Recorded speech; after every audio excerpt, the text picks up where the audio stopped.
Grand Rising Free Thinkers. This is the TD9 podcast, and of course, I'm your host, Ted Davis. As you know, I got my boy Jay beside me, and today we have a very special guest all the way here from Texas, Dr. Nina Hodge. Hello. All right, so most of y'all don't know, but there's going to be an event going on at FAMU this Monday, and that's what we're here to talk to Dr. Hodge about. So if you would, please take it away. Yes, thank you all. Thank you so much for actually having me here. I am so excited. I just flew in last night, and so I'm excited about the event. Let me talk about that a little bit. Mm-hmm. So this is the first step. If anybody remembers the First Step Act, President Trump signed that into law, mm-hmm. and you had Van Jones, and a lot of people had a lot to do with that, but mm-hmm. there is a documentary for that, so we'll be having a viewing for that, and then after that we're going to have a panel discussion on what is going on in Florida. So that is tomorrow. That's going to be at FAMU, and it is in the pharmacy hall or amphitheater, and then it starts at 5 p.m. Our panel discussion is going to be at 7 p.m. So We're excited about that. Okay. All right. So as it was stated earlier, you do work with Society First. Mm-hmm. Okay. Yeah. So I know some of the members down here. We work very closely with them. We've even been to some of their rallies. At Hardy Correctional, and mm-hmm. there's been a couple of other ones, but I don't remember the name of those prisons. Mm-hmm. What brought you to Society First? Well, I have 30 years experience in corporate America. Okay. And so I do finances, I'm robotics engineering, and went into Scrum Master. And so about 5 years ago, I reconnected with a young man, and we ended up getting married. That's a long story. We'll make it real short.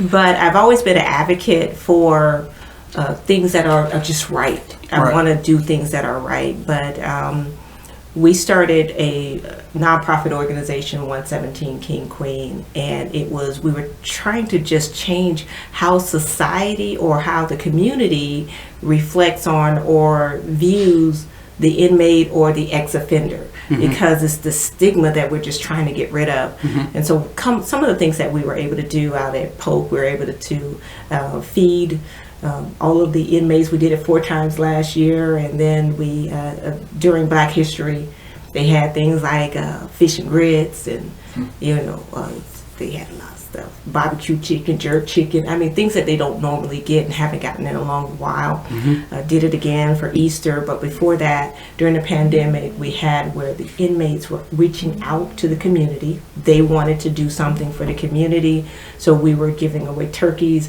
and it was surprising to the community as they pulled through this line, and then we tell them that, oh yeah, an inmate made this possible for you, because we gave them credits, and then we were able to hand it out, and they're like, what?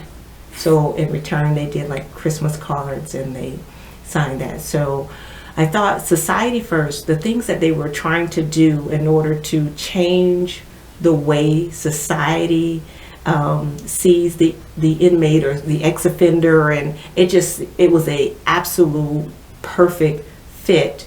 And trying to do the ready or not meant that we were trying to make sure that the inmates, as they're coming back to returning citizens, let's say that, as they will return, that they were ready to come back to society, and that society would take the ownership. We would do it together. And so that's how I got in there. And so that's, I heard you mention the Ready or Not the Ron program. Yes. And so that's pretty much what that is. Yes. It's like a program that is meant to prepare people to come back into society, mm-hmm. the way they say they want us to. Right. Well, it's more than a program, because we've got a lot of programs, right? Mm-hmm. There's a lot of things going in every time. You've got programs for this, budgeting,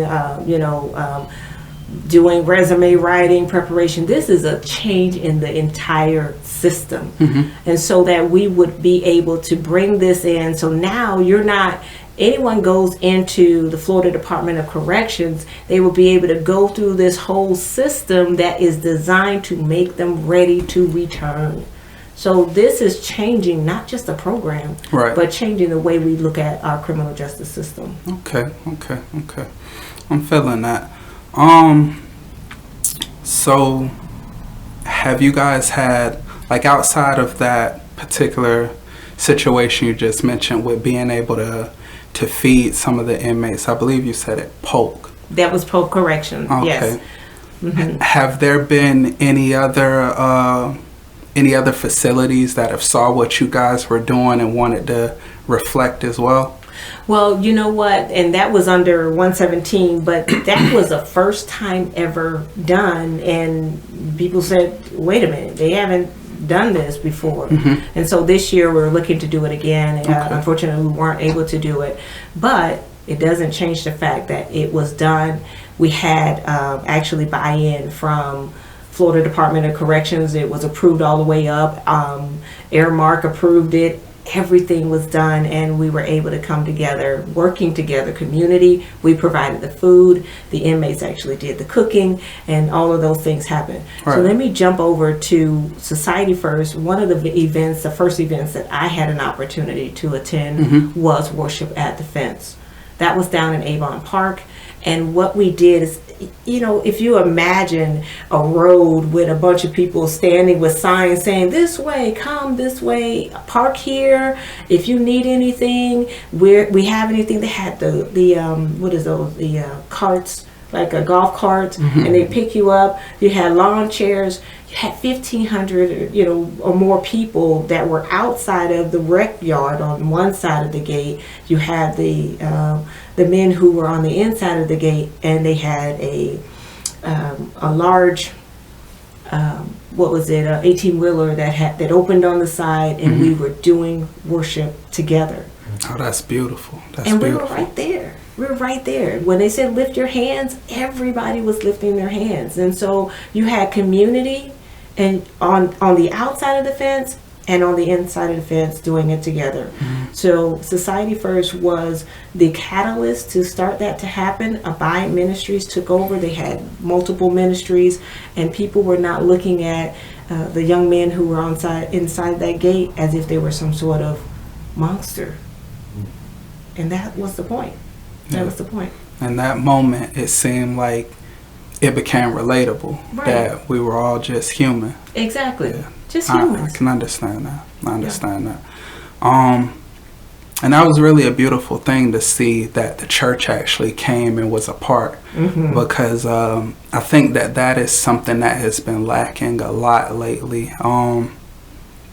We see a lot of stuff going on here in America, and you would think that the church would be speaking up more. Right. And to see that the church was a part of that, that's really nice to hear. And I hope that as you guys continue to strive forward, that Society First and other organizations as well as the church can actually like come together and continue to move forward, bringing glory to the name of God, while simultaneously bringing awareness to what's going on. Right. And you think about the church and what we are tasked to do is to heal, is forgiveness, right, and all of the things that we're taught to do. But then when it comes to this stuff, why are we having such a hard time doing it? Right. Why are we so split on one side, on the other side? You've got so many examples even throughout the Bible. You've got Joseph. He was in prison and raised to the second in command. You have all of Egypt. Of all of Egypt, because that man had a plan. Right. Nobody, when it came to that, they didn't look at what his crime was. They didn't look at any of those things, or they didn't ask him, well, I don't think he's qualified. Yeah. Pharaoh said, he's qualified. He's going to be selected. Take us through the first 7 years of plenty. Help us to store this, and then take us through the 7 years of famine. And to piggyback on what you just said, he's not the only one, because you also had the same thing with Moses. That's right. Moses killed a man and was on the run for a number of years. And during his exile, or during his time on the lam, if you will, God spoke to him and gave him his mission statement. And later he was able to come back and free all the children of Israel. That's right. You know, so I definitely agree with that. I definitely agree with that. I would say all throughout the Bible, there's always people who, I would say, like untouchable or committed crimes or something. Those are like the main people that God reached out to. That's right. Look at Rahab. She was a harlot. Facts. And so she helped the spies to escape. She broke the law. She told them she wasn't supposed to do that. And then you have that she later, her husband married her, and then they had a baby, and that baby was, let me not mess it up, Jesse, I believe, Obed, and then Jesse was his son. Jesse had David, and David is the lineage of Jesus Christ. Right. So God used a harlot. That she was all right with him. So we make these judgments and pass these judgments on people, and a lot of the stigma, people come out of prison and they always having to check a box. I know I met a young lady the other day, and 20 years after she's out of prison, she's still having to check a box and identify herself with what happened 30 years ago. She did her time, and we're still holding that.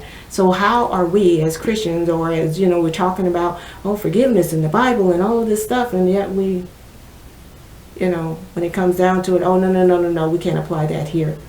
So Society First, one of the things that we do is that we look at redemption. It's like, this is what God said we're supposed to do: forgiveness, redemption, and the ability to restoration. Right. It restores the people as a whole. So it's important to me, and I was like, yeah, I'm on board. Most definitely. Well, I know my boy Jay had a couple of questions for you. So I seen on Society First website, is there a campaign to change like the harsh Florida sentencing laws? Like, what would you describe as harsh? So one of the things about Florida's Constitution, it says indefinite imprisonment is forbidden. So to me, that says that if indefinite imprisonment is forbidden, then you can't hold someone forever or for the rest of their life. That's an indefinite sentence. So what will be harsh or unusual punishment will be to hold somebody for the rest of their life. Right? That doesn't give an opportunity for redemption. They instituted that in order to, when they abolished slavery, they did not want them to, under the guise of something else, criminality, to come back and basically reestablish slavery. So they were telling you, yeah, you can get them, you can hold them for criminal, crimes, but you cannot hold them indefinitely. Why are people in prison for the rest of their lives? So a cruel and unusual punishment is having someone pay the rest of their life for something that they did and never offering them an opportunity to be redeemed. Okay. Excuse me. All right, I also seen on Society's First site, they say believe in preventing future victimizations rather than system-based punishment. What does that look like? So when you talk about the current situation that's in prison, you have people go into prison and they learn how to be better criminals. So they learn something. So now one doesn't become two, one becomes three, right? Because they're going to teach somebody. Now you got three, and three becomes 9. And so you end up with this absolutely exponential growth in that. So now, not everybody is going to come out of prison right away. But the ones that come out, they've learned something from people that they may have met in prison, because there is no redemption, there is no embetterment. And I'm going to tell a story in just a second, but whenever they come out, they go out and then they recommit crime. and then now you're just creating that recidivism or that continuous cycle. I read a story about a young man who was, he went to work release. He had been, he takes a gun and he goes to a house in Tampa and he shoots two of the workers who are there and he sets the house on fire. Whoa. One of the legislators comes and says, wait a minute. There's this other man who had been in prison for like 20 years. He had committed murder, and so now he is also at the work camp. He campaigned and he called Tallahassee until he got that man, this other man, back in prison for the rest of his time. Well, I started looking. I saw, well, wait a minute. What did the man who committed this crime do? He was in prison for burglary. He wasn't a murderer. Mm-hmm. He did 8 years.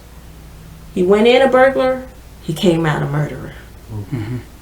What is that saying?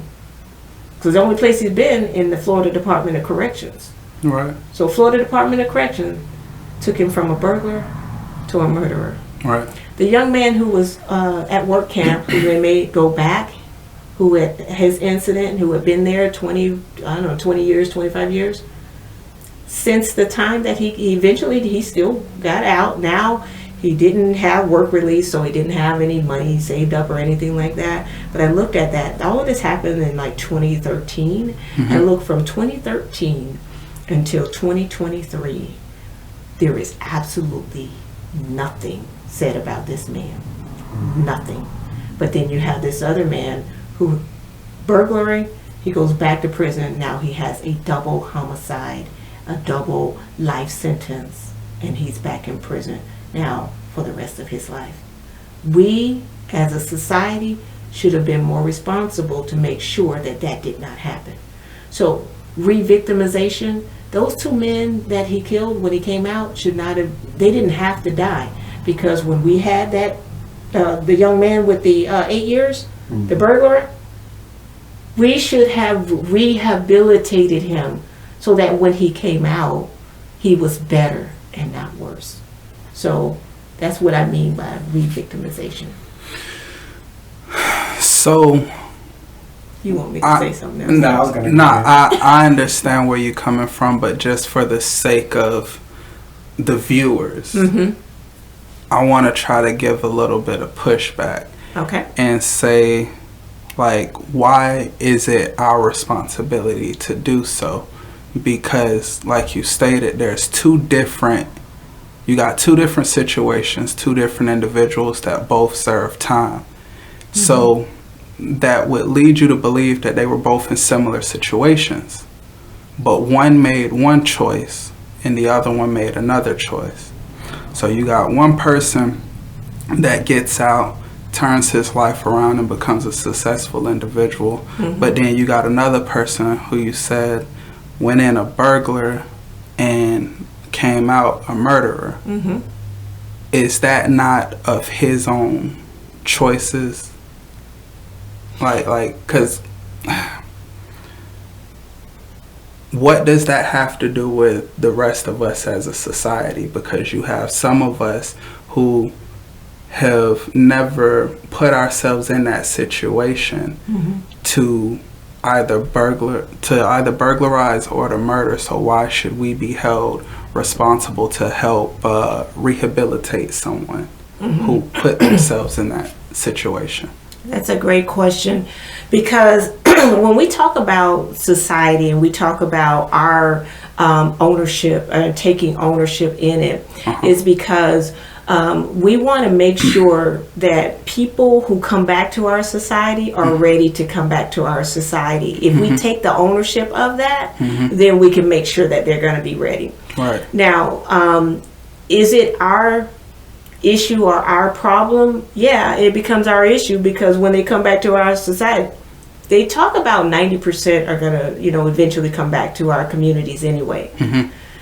It really is our responsibility to make sure to hold those powers that be who are actually holding them for 8 years, 10 mm-hmm. years, 20 years, to make sure that they do not come back to us worse. And if we hold them accountable, then we'll get some great product coming back to us. If we say, not my problem, I don't care, then what we're responsible, we're inevitably saying, we don't care what you send back to us. Right. Just send us anything. Right. See, as a safety thing, as in like, Yeah. you have children here, so what if they come back, commit more crimes? Exactly. And statistically, they're more likely to come back. So Right. it's like, what can we do to change that? And kind of speaking on that, you say we're supposed to take responsibility, so in what way? So,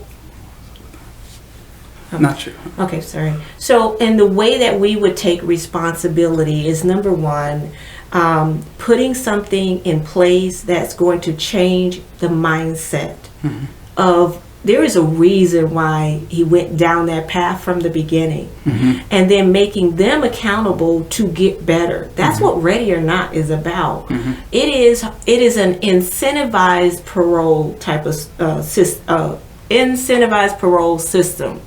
So if you're not ready because your mind is not ready, then you get to stay there. There are some people who do need to be in prison because they don't have a change mindset. They don't want to do nothing positive. They just want to get out and see how they can do something all the more, just do something worse. Well, they may need to be there. But you got people who actually say, listen, I made a mistake and I'm ready to change my life. I want to do something different. Make them hold them accountable for that. And as a society, I'm going to take responsibility to hold you accountable I'm going to give you everything you need to make sure that you can do it, and I'm going to hold you accountable to it. So that's how we do it. That's how we do it. All right. So I definitely agree with that. And just to give like some slight insight on my past. So I did 2 years in prison with 3 years probation for a robbery. And I often explain to people when I talk to them that it was situational, not malicious intent. So I don't really want to go into the details of that, but just know that that was the case.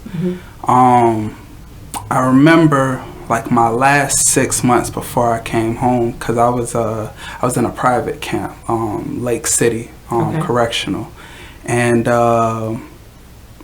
they make you take this little course or class the last 6 months in, where they're talking about you reintegrating into society, and they make you watch this video on like not drinking and driving of all things. And believe it or not, that actually worked though. Did it? Yeah, because the most messed up thing, like in the video, everyone dies. Oh, wow. So it's just like a bunch of like car accidents of people who were drinking and driving, and either them having accidents and killing themselves or them having accidents and killing other people. So that actually worked for me. But nevertheless, with the whole talking about you reintegrating into society, I do agree with you that we as a society need to do a little bit more to meet that, because like when I first came home, I had like a whole list of things that I wanted to do for myself within my first year being out. And one of the things was I knew that I needed to build up some type of experience in the workforce.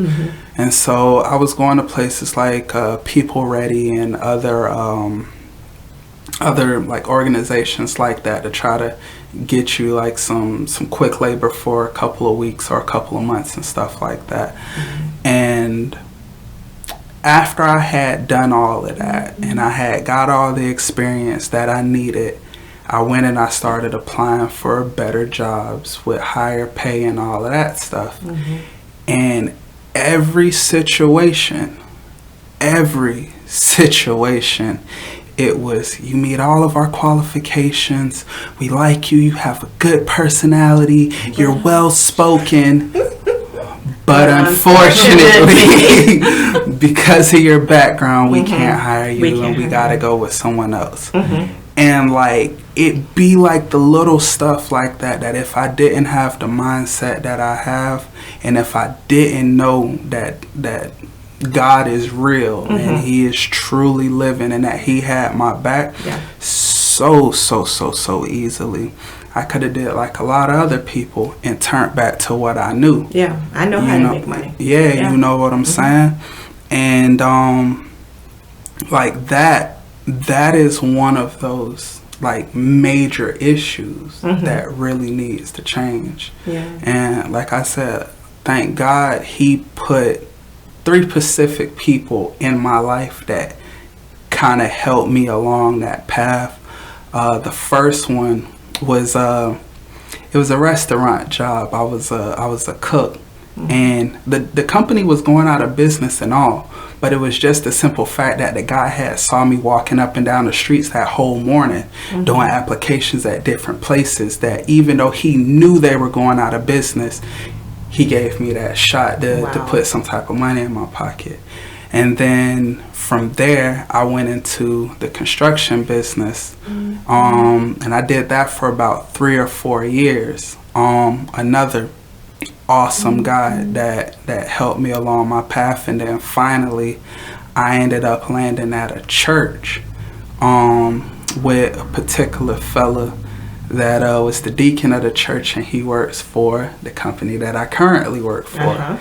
And it was funny because he didn't realize that he knew me before he realized that he knew me. And what I mean by that is, where he's from in my hometown of Plant City, he knew my biological brother from my birth mother, and he also knew my birth mother, who I didn't have the privilege of growing up with. And so he got me the interview with the company, and the crazy thing there, it's just about everybody in management all knew my family too.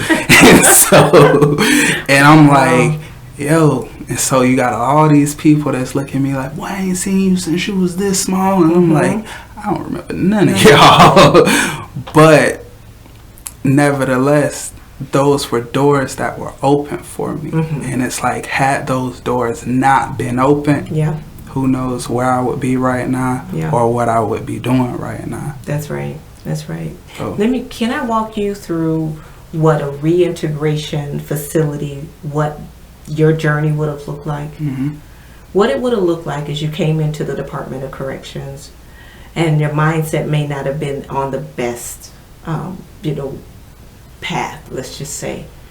But you saw a program, or you saw that this is something, they said, if you can get yourself together, we can begin to work through those mental things, emotional things, stress. There are things that you go through that people don't even, you don't realize that you have that until you start going through it. So once you start saying, you know what, I think I want to do something different, I want to do something better, then you got your classification officer, you've got someone, a counselor there, and you've got a mentor that says, wait a minute, I think you're ready to go to the next level. So you go to the next level. So let me just, Ted, can I walk you through that? And this, I think, will answer your question. How do you know if someone is ready or not to be returned to society? That you got someone who's ready and who God steps into their life and they recognize that and they don't turn back, or versus someone who goes from burglar to a double murder. Ready or not says, okay, we're going to start you here, and when you come into Florida Department of Corrections, you've got a classification officer, which you have that now, you have that, you have a counselor, you have a mentor, and you have a committee that's watching you through the system and trying to get you everything that you need. So as your mind starts changing, starts shifting, and they start saying, okay, he's not hanging out with the hard heads, he's not doing all of this, he's actually trying to get better, and you start doing the things that you need to do. Okay, so now we shift you. And eventually that shift goes to the reintegration facility. So you go through, level 1, you go to the incentivized camps, and then you get the recommendation to come over to reintegration facility. Reintegration facility, we change your uniform. Now you have 4 different basically outfits. One is your uniform, but I don't want you to think prison. I want you to think Howard University. You got a jacket, you got a tie, because that's your training. We're going to give you vocational training, and if I have my way, I'm going to teach you things that are 6-figure. I'll teach you how to be a scrum master.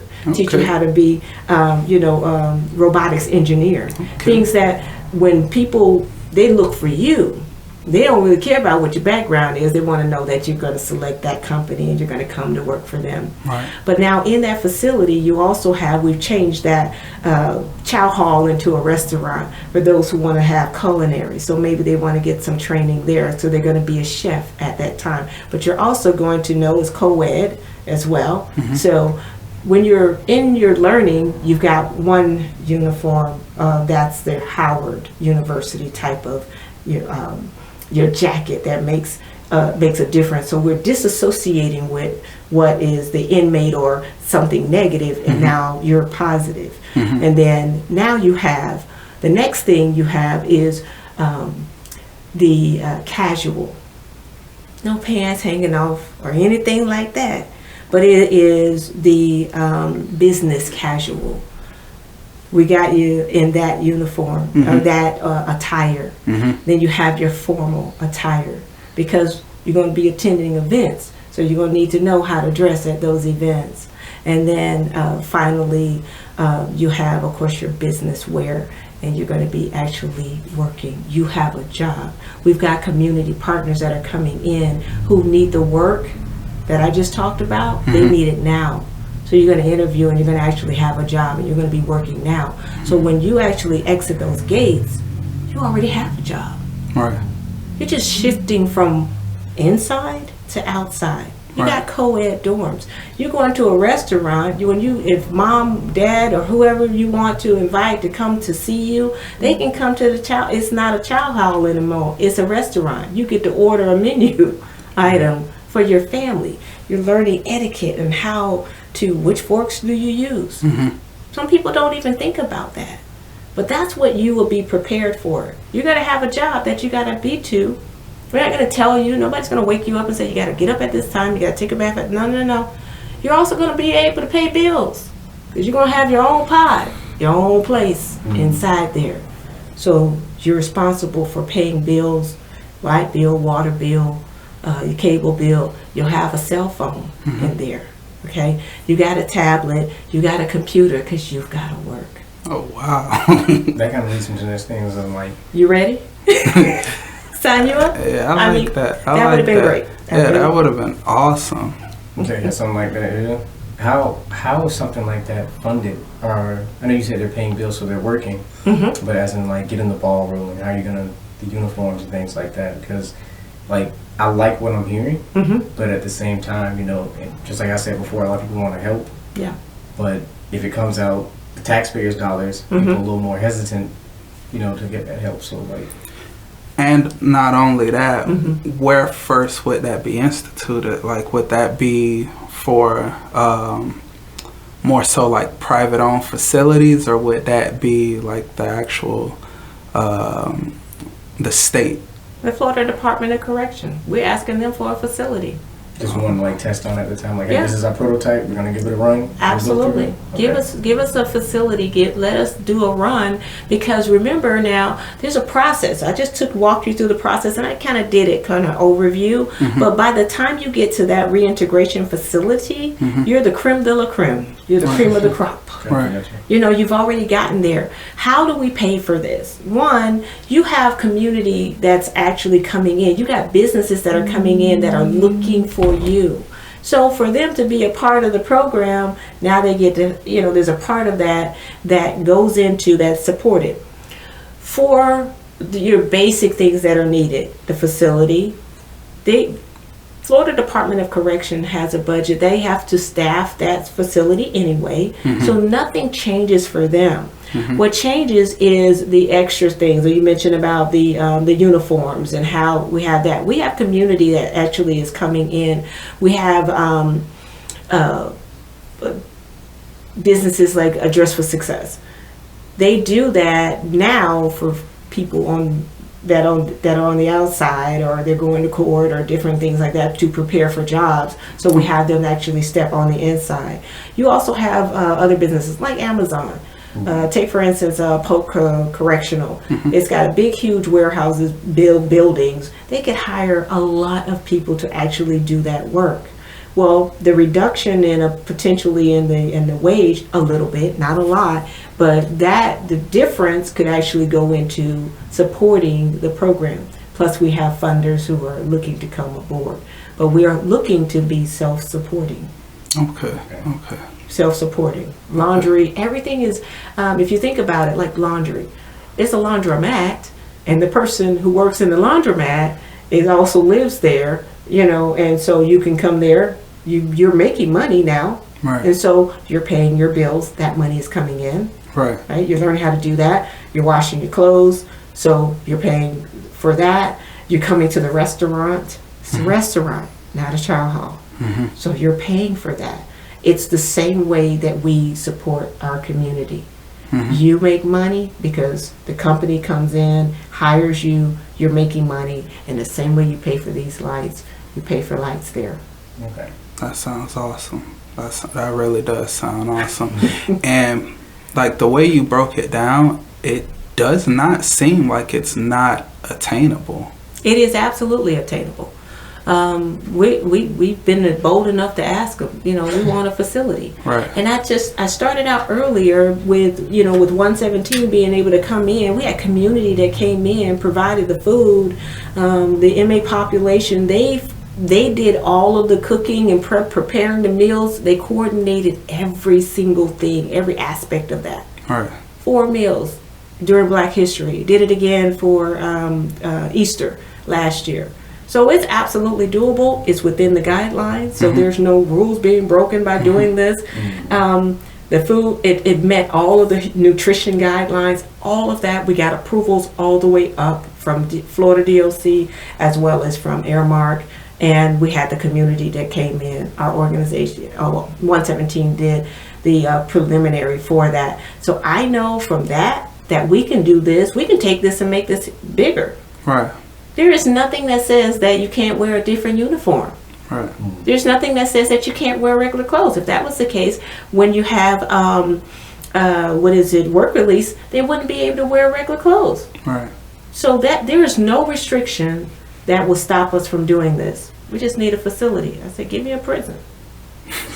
Right? Right on. Right. If I gave you a prison, you might not want one, but I'm pretty sure you could probably attest to that everyone that came through that prison that you were over, they would never come back. Oh, no, that's a fact. Right? Like, that's a fact. Because, there's actually some stuff that I've been trying to do here, but for the children.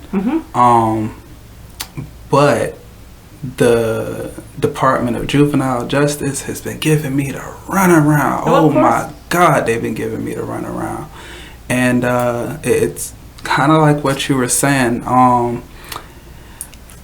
A while ago, I was listening to this very controversial character by the name of Charleston White, who I would love to have on here one day, by the way. But he was talking about a program that he was in Texas, in the Texas Youth Authority. And he was like back in, I believe it was like the mid-late 80s, that program had like such a high turnaround rate on like kids that were actually able to reintegrate into society and not come back. That it was ridiculous. And so I actually ended up reaching out to the Texas Youth Authority myself and was asking them about the program and stuff like that. And I can't go into who I talked to because the politics behind things. Right. But the program that they currently have, it pales in comparison. Like it's a shame that they changed it, because now Texas is like, it's ridiculous how many people go in and then come right back, and then they go in and then come right back. Yeah. And then before you know it, they're in adult prison and yeah. they're gone for the rest of their lives. Yeah. You know what I'm saying? And that was one of the things that the person that I spoke to, they were wondering why the new administration, when they came in like the early to mid 90s, why they changed it.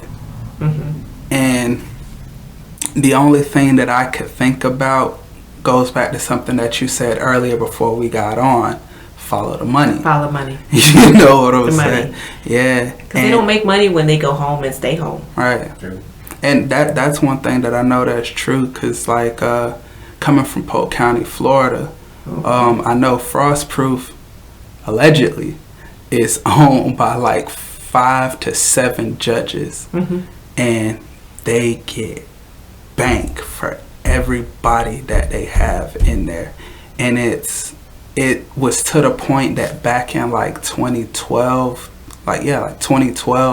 between 2012 and 16 or 17, they had became so overpopulated that even in their maximum facility dorms, they were having people out in the day room. And that's not supposed to be like that. No. Like, everyone is supposed to be locked down behind a door, and they were so overpopulated that they had bunk beds stacked on top of each other in the day room. It's the money. And I talk about that, follow the money, because it's not the cost of doing business. When people talk about taxpayer dollars to start to build another prison, that's the cost of doing business. You got to look at the other side of that, the money that's coming in, like Securus Technologies. It is the only thing Securus does is communication in prisons. That's it. So how is it that during the pandemic, 2021, they grossed or made, actually netted, $200 million. That was their profit. That was their profit. That didn't come from a taxpayer. That came from everybody who was calling their loved one, checking on them, making sure that they were okay. So in the face of it, they're out there saying, we're making sure that you can connect with your loved one. On the back end of that, they're telling their shareholders, which I got this whole thing, I think those were like, slaveholders to become shareholders. And they actually, now they make money because they hold shares in these companies. All right? And so they're making all of this money there. That's the money. Because how much of that money that secures that profit, how much of that came back to the community where these young men and women came from? None. Like zero. Zero. But you're trying to make the communities better. So my mindset, and I had this epiphany the other night, and it's really weird, but so I'm dreaming. Have you ever seen that movie Monsters Inc? It's a cartoon. I watched it like a gazillion times because my kids were young at the time when it came out. The thing that you have to look at when it comes to this monstrosity of money flow, following the money, is that they're making so much money that you have to have a better idea than just it's the right thing to do. Right? You got to show them how they can make the same or more money by doing something positive. In that movie, if you remember, they made their electricity, or they supported their, all of their electricity was done through fear. It was through scaring the children. So they were scaring the children. They would collect these little canisters of energy. And if they got touched by a child or whatever, they thought it was toxic. So you've got all this, like, really this mentality of we scare them, we collect their energy, and if they touch us, so you're dealing with not just racism, but sometimes you got a classism that's going on. Let me go on. When you see in the movie, the little girl falls in love with the blue monster, and then the little green one gets poked in the eye, and so she starts laughing, and through laughter, it blows off the Richter scale. They were able to achieve more that way, but it took a long time for them to show that you will get more by helping than you will by hurting. Right. We're experiencing the same thing. If we can come up with the idea that says, how do they make more money through helping than they do through hurting, we'll have everybody and their grandmama on board with changing this. Right. So that's one of my areas of trying to figure that part out, because the sale is not how you make someone better when they return to society. That's great. That's one aspect of it. But to the money, I don't want to hear that. I got a lifetime contract where I'm making all of this money. Tell me how I'm going to make my same money or more. It was set up that way. Right. It was set up that way. So that's the real question. And I believe with Society First and us setting up these reintegration facilities so that these companies can come in and provide the services. And then, I know a lot about contract law.